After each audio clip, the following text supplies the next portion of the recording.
Sözlərini və düşüncələrini idarə etməyə öyrən.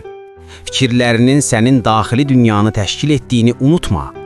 Daxilində isə mən məskən salıram. Fikirlərin məni ya qəbul, ya da inkar edəcək. Ehtiyatlı ol. Sözlərin sənin kimliyini təsdiq edir, unutma. Sözlərin sənin ürəyini və fikirlərini aşkara çıxarır. Sözlər fikirlərindən doğulan uşaqlar kimidir. Fikirlərindən doğulan dedim, diqqət etdinmi?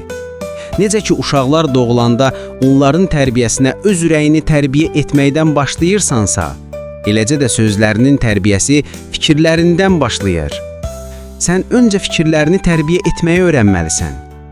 Hatırlayırsanmı Davud nə dedi? Ağzımdan çıxan sözlər, qəlbimdəki düşüncələr hüzurunda qəbul olunsun. O, sözlərinin deyil, eyni zamanda fikirlərinin qəbulunu istəyirdi. Çünki o bilirdi ki, dilin tərbiyəsi ürəkdən başlayır. Süleyman, Salehin dili saf gümüşə bənzərdi, amma şərrin qəlbinin dəyəri az olar dedi. Sən bilirsənmi, gümüşü qiymətli edən onun saflığıdır.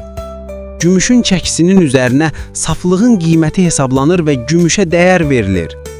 Bəli, əzizim, gümüşü dəyərli edən saflığını olduğu kimi, sözləri dəyərli edən də təmiz bir qəlbdir. Əgər qəlbində mənə yer yoxdursa, sözlərinin də dəyəri olmayacaq. İnsan çörəklə deyil, Rəbbin ağzından çıxan hər kəlmə ilə yaşayar. Sözlərinin mənası da bax budur. Əyyub bu sözlərin çörəkdən qiymətli olduğunu deyir, Süleyman isə belə sözlərin lütfkar olduğunu bildirir. Deməli, saf qəlbdən çıxan sözlər insanı xilas etmək gücünə malikdir. Ona görə də Davud mənim sözlərimi qəlbində saxlamışdı ki, günaha yol verməsin. Və çörək deyil, mənim sözlərimin qəlbi xilas edə biləcəyini çatdırmaq üçün sənə yenidən deyirəm. İnsan çörəklə deyil, mənim hər sözümlə də yaşayar. Unutma, mənim sözüm həyat suyu, həyat çörəyidir. Bununla ürəyin qidalanır, ağlın doyur. Dilin isə bu çörəyin faydasını bəyan edir.